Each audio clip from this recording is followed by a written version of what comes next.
எத்தனை சாமி வந்ததையா, இது எந்தெந்த சாமி தந்ததையா, எத்தனை பாட்ட சொன்னதையா, அத சுத்துற பூமி கண்டதையா, அடிச்சு வீசும் காத்துலையும் அந்த தகப்பனாச சுத்துதையா,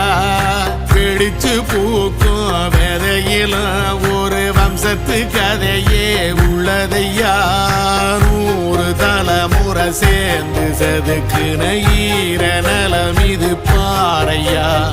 வாழும் வரையிலும் நீயும் விதைக்கிற கடமை இருக்கு கேளையா, கோடி விளக்காயேந்தி கிடந்த வீடும் இருண்டது ஏனையா, மாட விளக்கா நீயும் வரத்தான் வீடும் ஏங்கி நிக்குதையா.